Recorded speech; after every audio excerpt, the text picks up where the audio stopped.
En este video vamos a describir el suicidio egoísta, el suicidio altruista, el suicidio anómico y vamos a hacer mierda gran parte del libro primero del suicidio. Recuerden que está dividido en 3 libros, el primero, el segundo y el tercero. El segundo es el que nos interesa para poder hacer un análisis sociológico y el primero vamos a ver cómo es pura caca.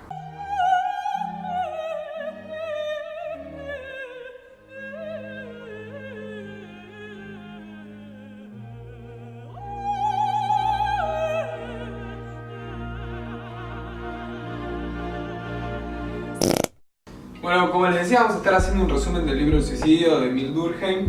La primera vez que lo leí, me acuerdo, para la facultad, uno de los primeros años en los que empecé la carrera, me voló la cabeza. Fue como, wow, ¿cómo puede ser que algo tan personal como la idea de quitarse la vida sea en realidad consecuencia de un fenómeno social?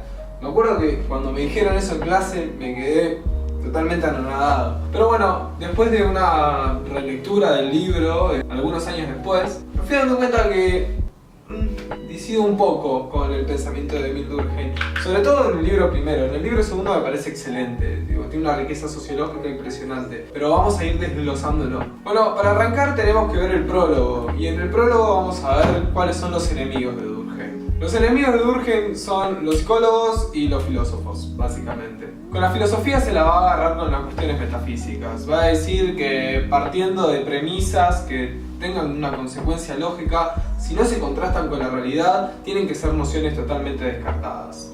Es decir, va a pensar en términos cientificistas los fenómenos sociales. Y con la psicología se la va a agarrar criticando esta noción de que el suicidio, por más que pareciera ser un acto individual, es en realidad producto de una consecuencia social. Ahora bien, la contrapartida que le va a hacer a las nociones metafísicas de la filosofía va a ser el de trazar leyes naturales que tenga la sociedad. Acá ya me empieza a hacer ruido. Va a decir que las sociedades son lo suficientemente estables para ser medibles en el tiempo. Y va a trazar 3 prenociones para poder realizar este análisis. Una va a ser que los hechos sociales son cosas, que ya los vimos en el anterior resumen de las reglas del método sociológico. Si quieren pueden ir allá. No chicos, estaba grabando y se cortó y tengo que volver a empezar y no les puedo explicar la paja que me da hacer eso.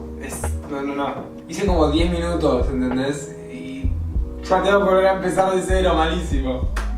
Vamos de nuevo. Estas cosas pasan, Pancho. Estábamos con los componentes. El segundo componente es que el todo es más que la suma de las partes. Pensemos mejor esta noción.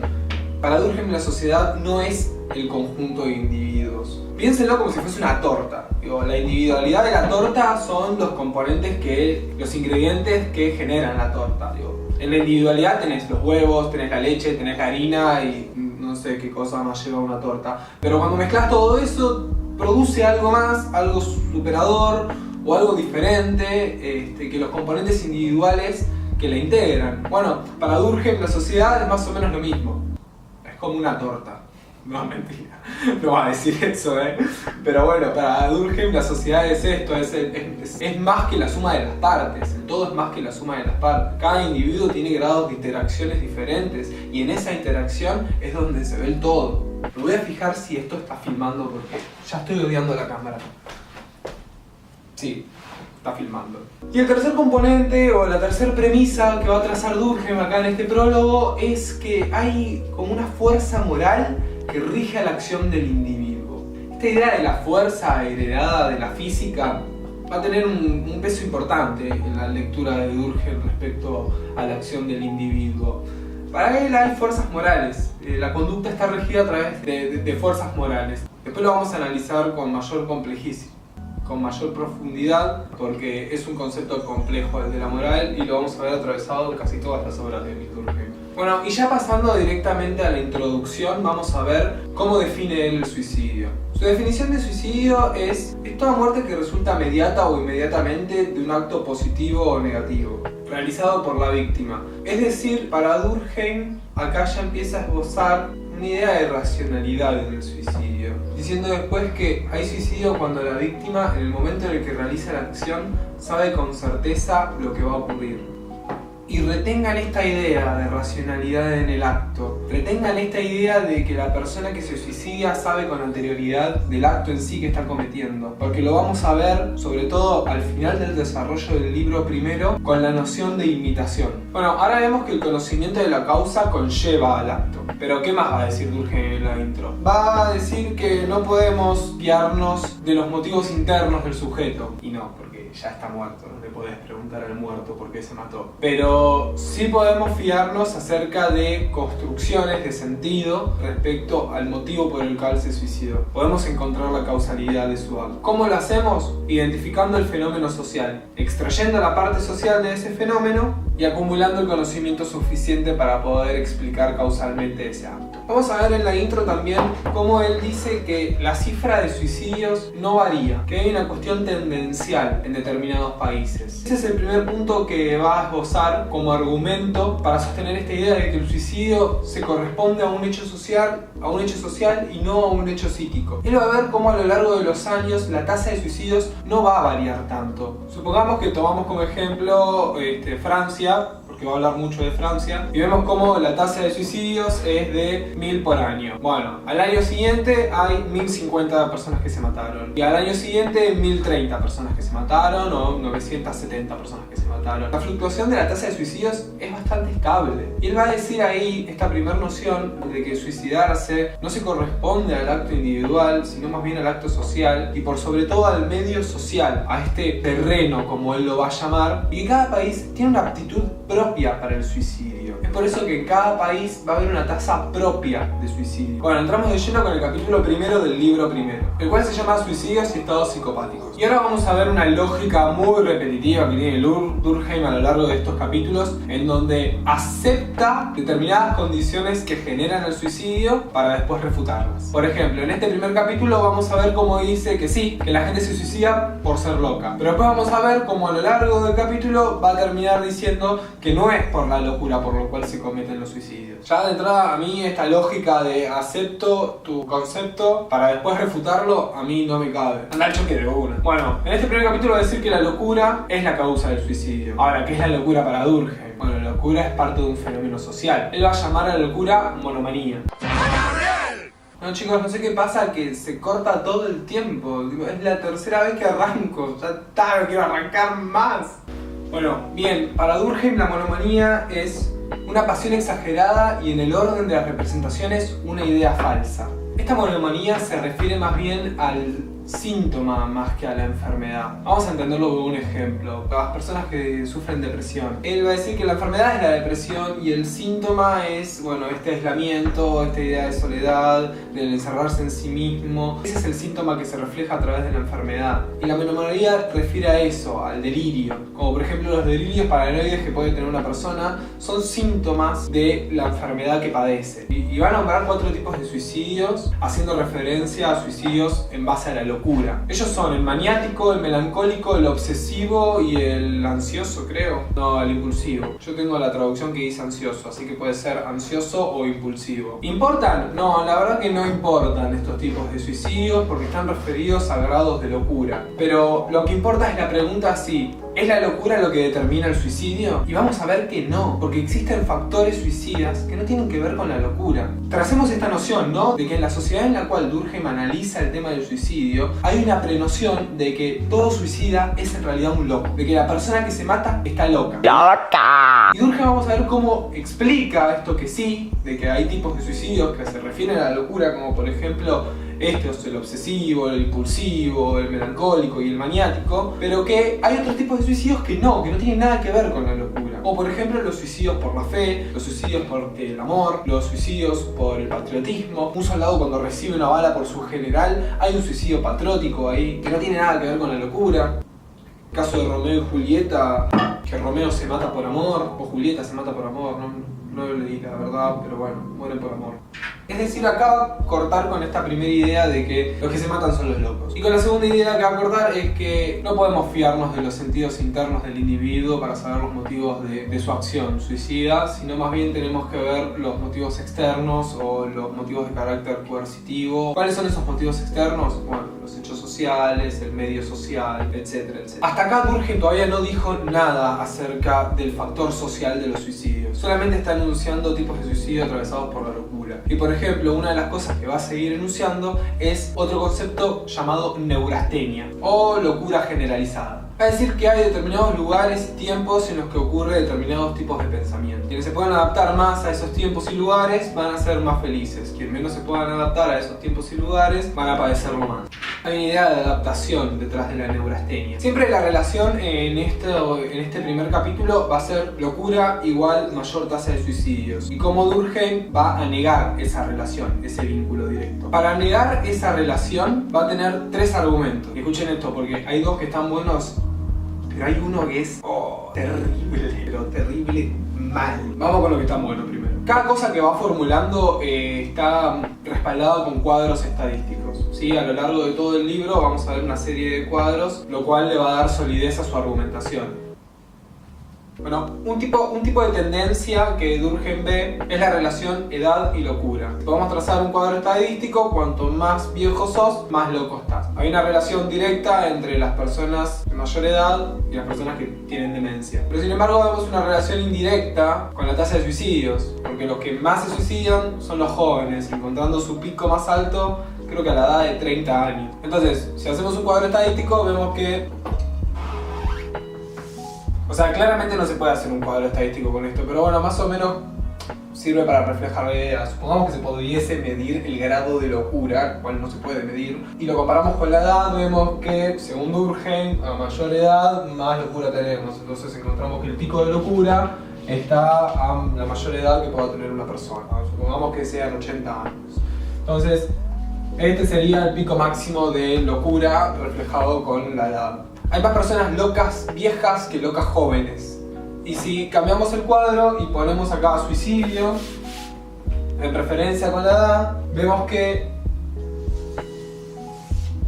se presenta una curva donde el pico de edad está a los 30 años. Por lo tanto, no hay una relación directa entre la locura y la tasa más amplia de suicidio, sino que la relación es disproporcional. Otra idea que va a trazar con respecto a esta noción es que va a analizar sociedades donde haya una mayor tasa de locos y va a ver que hay una menor tasa de suicidas. Por lo tanto, la relación ahí es incontrastable. Es decir, ¿cómo puede ser que si el suicidio es un factor que se desprende de la locura, en sociedades donde hay mayores cantidades de locos, en hospitales psiquiátricos haya menos suicidios? Bueno, argumento a favor para Durkheim. Y acá se pone picante porque escuchen el tercer argumento. Porque va a trazar otra nueva diferencia en base al género. Recuerden que Durkheim entiende por género a la genitalidad, es decir, solo distingue entre hombres y mujeres. No hay más géneros para Durkheim. Y va a decir que otro argumento a favor de que la locura y el suicidio no se comparan es que cómo puede ser que las mujeres, que son las que más locas están, se suiciden menos que los hombres, que son los que presentan una mayor tasa de suicidios. Bien, Durkheim, feminismo nivel 10.000. Así termina el primer capítulo del libro 1. En el capítulo 2 habla sobre la raza y la herencia. El capítulo se llama El suicidio y los estados orgánicos normales, la raza y la herencia. Y va a ser bastante claro, Durkheim acaba de decir que la raza es el agregado de personas con rasgos comunes. Así lo va a definir. De esos rasgos se refiere a características fisiológicas y psicológicas iguales, que están heredadas. Es decir, si uno lee en profundidad esto, ve que hay diferencias entre razas que tienen rasgos fisiológicos y psicológicos iguales. Me suena un poquito discriminador, ¿no? Pero bueno, ¿cómo lo va a camuflar esto? Y va a decir que hay tanta variedad de razas y tan entremezcladas entre ellas que es muy difícil poder hacer como una especie de síntesis de estos rasgos fisiológicos y psicológicos, como que ya está todo muy entremezclado. Pero bueno, pareciera ser que originariamente no era tan así y había diferencias entre razas. Y en Durkheim, bueno, y se va a pensar esto, ¿no? De que si los rasgos hereditarios influyen en el suicidio. Esta idea de que, bueno, Si sos hijo de un esquizofrénico, vas a ser probablemente esquizofrénico, y si sos hijo de una persona que se suicidó, tenés como cierta tendencia a suicidar. La idea de que la locura está heredada y que el suicidio en algún punto pareciera ser que también esté heredado. Bueno, va a hablar de 3 casos. Está filmando, ¿no? Esto.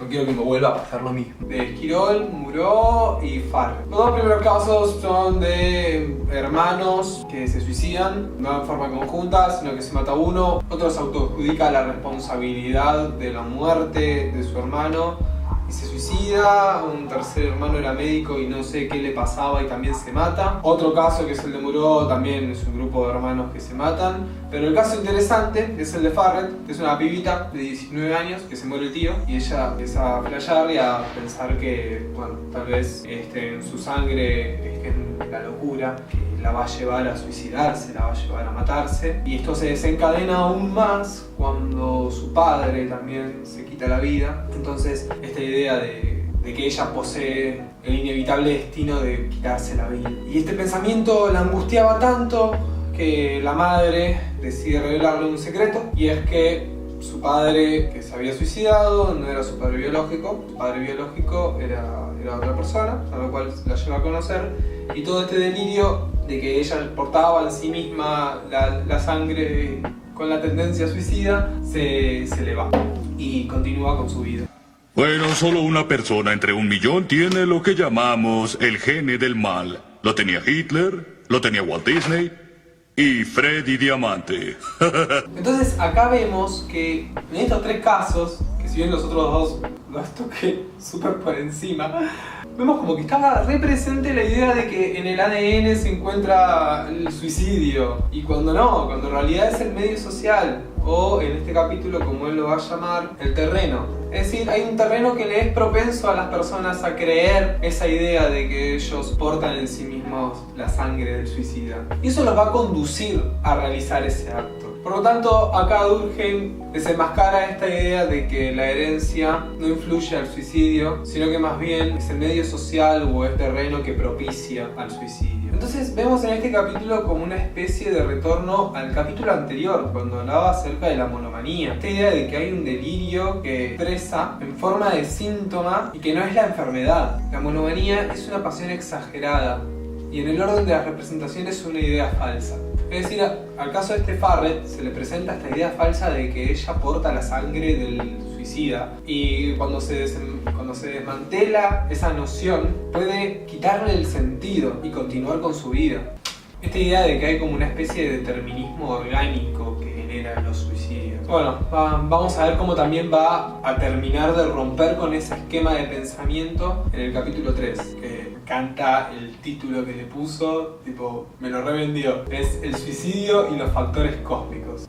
¿Qué son los factores cósmicos? Bueno, son los elementos físicos que influyen en los estados psíquicos. Son los cambios climáticos, la altura, ese tipo de cosas. Acá va a estar debatiendo con Montesquieu. Montesquieu tiene un libro que se llama El espíritu de las leyes, en donde habla acerca de la conducta según el lugar. Y bueno, esta idea de que en lugares donde hay mucha niebla o el clima es muy lluvioso, la gente tiende a estar deprimida, y en lugares donde está más soleado, la gente tiende a estar más feliz, a interactuar más. Por lo tanto, pareciera ser que hay tendencias suicidas en lugares lluviosos y nublados, y no en lugares soleados donde, no sé, se lo asocia con la alegría. Bueno, Durkheim va a cortar con este esquema de pensamiento, demostrando cómo la tasa de suicidios varía cuando el clima no varía.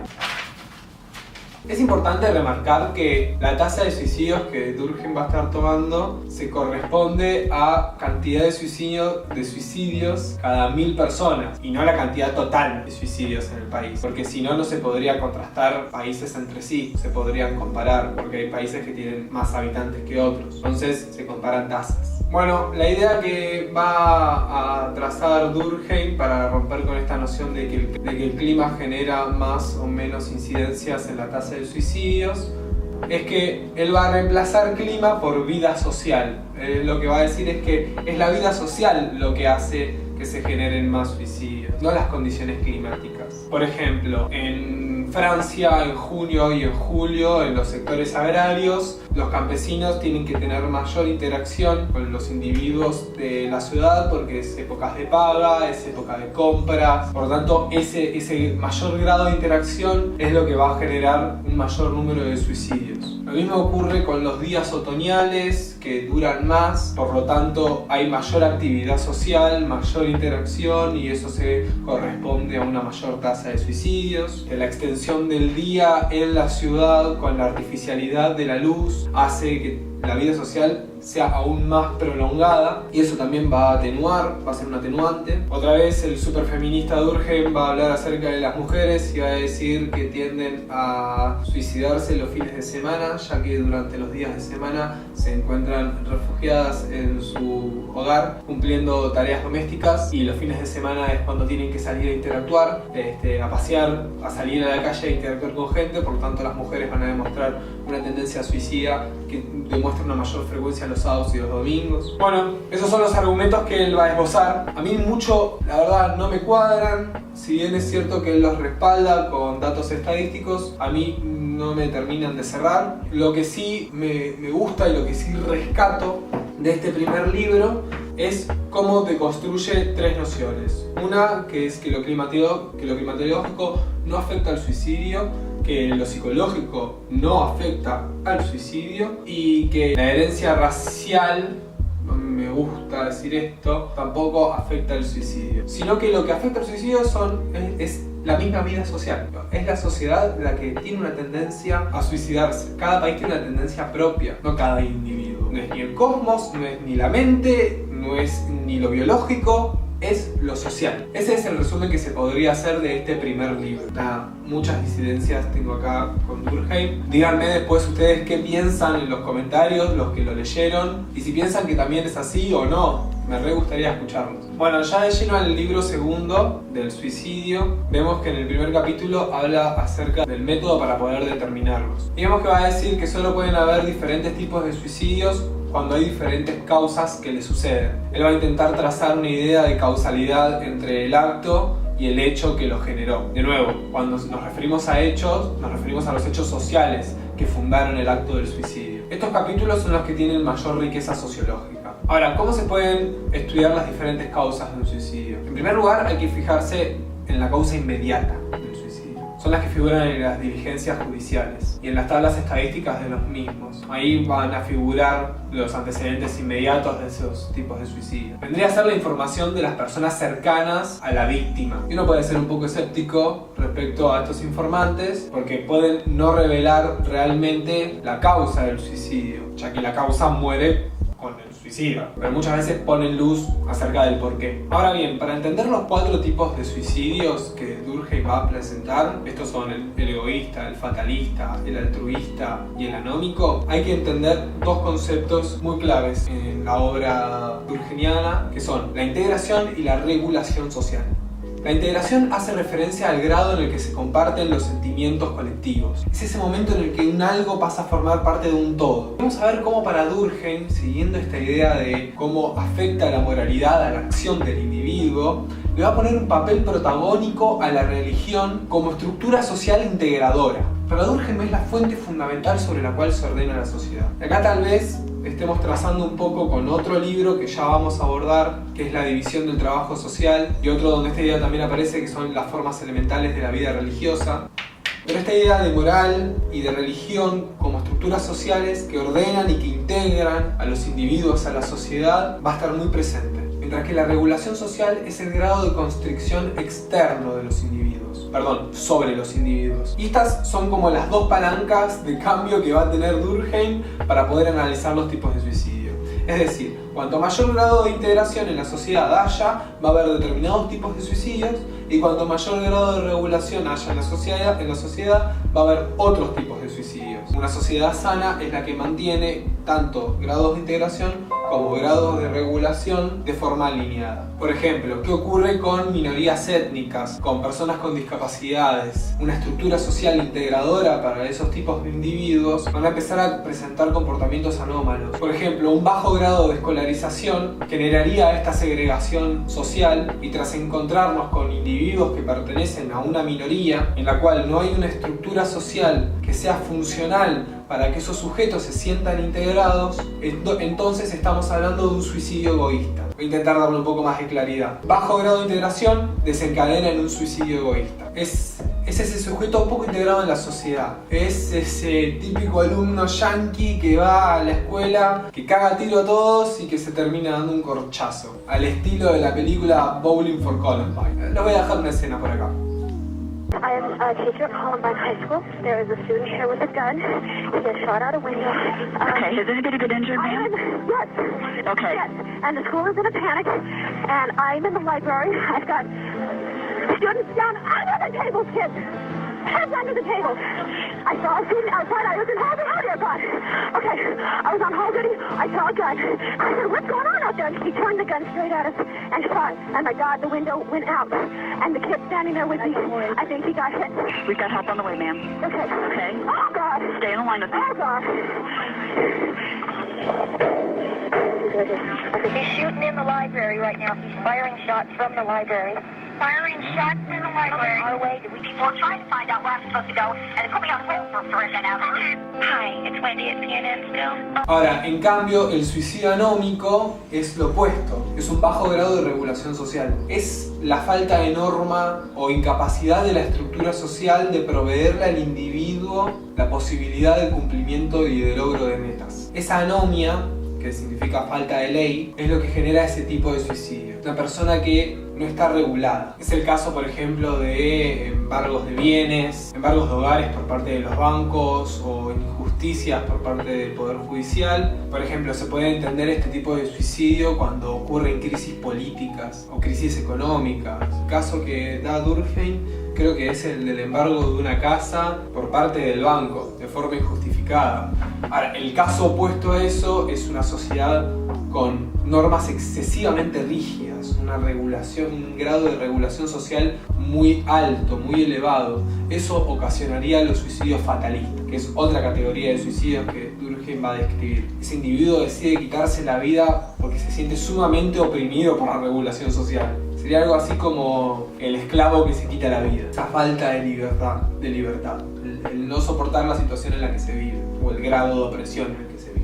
Y el último suicidio que nos queda ver es el altruista. El altruista son como el caso de los kamikazes de Japón, como los kamikazes japoneses, en donde el grado de integración es tan alto y ese sentido de pertenencia y de patriotismo es tan elevado que se pierde como la importancia del yo en términos psicológicos. Es decir, es más importante ese sentimiento de patria que mi propia persona. Bueno, la última pregunta que nos vamos a hacer es cómo afecta la confesionalidad religiosa a la tendencia suicida. Los países protestantes son notablemente pródigos, mientras que los países católicos muestran un mayor grado de preservación. Ahora, al igual que los judíos. Ahora, las variables que intervienen en una correcta interpretación de estos hechos son la cohesión del medio religioso y el grado de claridad con que se hayan fijadas las creencias. Es decir, para Durkheim, el protestantismo libera a los individuos de las creencias dogmáticas. Esta libertad se paga al costo de erosionar la autoridad de la tradición, ¿no? Lo que hace es impulsar como un espíritu individualista. Acá podemos ver como cierta correlación con Weber en la ética protestante y el espíritu capitalista. Es decir, para Durkheim la tradición y la memoria contrarrestan los efectos individualizantes. Por eso los protestantes, al librarse un poco de ese tradicionalismo, realzan más este sentido de individuo. Acá lo que se quiere expresar con esta idea es que aquellas estructuras sociales que tengan un fuerte componente religioso, por lo tanto un fuerte componente integrador y regulador a la vez, regulador en tanto tradición e integrador en tanto comunitario, van a reforzar este sentido de pertenencia y va a generar que la tasa de suicidios disminuya. Mientras que estructuras sociales donde no se encuentre este componente y donde se pondere más a la idea del individuo, las tasas suicidas aumentarán. Estoy hace un montón filmando, voy a ponerme a editar ahora. La computadora se está enojando conmigo. y alguien dejó la puerta del ascensor abierta. En fin, vemos cómo la integración y la regulación son dos conceptos claves para entender los 4 tipos de suicidios, que repitiendo son el altruista, el anómico, el fatalista, el altruista, el anómico, el fatalista y el egoísta. Vemos cómo a su vez la religión tiene este componente regulador e integrador a la vez. Vemos cómo la acción está determinada por la moralidad y vemos a su vez cuáles son las dimensiones sociales que Durkheim va exacerbando a la vez que va pormenorizando los aspectos biológicos, psicológicos y climatológicos, se podría decir, o físicos, que antes daban cuenta de los suicidios. En términos generales, este trabajo se resume a esa concepción, la idea de que el suicidio es un hecho social, que tiene características que son pura y exclusivamente sociales, que se pueden desmenuzar y que se pueden analizar una vez desmenuzadas y viendo la causalidad, que esa causalidad se corresponde a la regulación y a la integración y que el componente religioso se encuentra presente. Con esto cerramos. Va a ser un video súper largo. Me gustaría saber si me pueden dejar en los comentarios cuánto tiempo les gustaría que haga cada video, si en este formato de 10 minutos por video les parece bien, si quieren videos más largos, explicando más, desarrollando más mi opinión. Me gustaría saber qué les parece con respecto al pensamiento de Durkheim. Yo creo que se queda bastante atrasado a la época, o sea, claramente se queda atrasado a la época, ¿no? Lo escribió en 1897, por ahí. Ahora lo googleo, no quiero dar mala información. ¿Cuándo escribió Durkheim el suicidio? Si necesitas ayuda, puedes acudir a un centro sanitario. Mira lo que he encontrado en internet sobre el teléfono de la esperanza. Ay, qué increíble que es Siri, tan estúpida. Soy un crack, 1897. Así que sí, claramente ese pensamiento no se puede trasladar a las opiniones de ahora. Pero bueno, en definitiva, si les gustó el video, pueden darle mucho amor, eso me motiva. Estoy empezando a recibir los primeros comentarios y la verdad que me recontra llenan. Espero que les haya gustado y nos vemos la semana que viene con más Faculteando. O suicídio na sociedade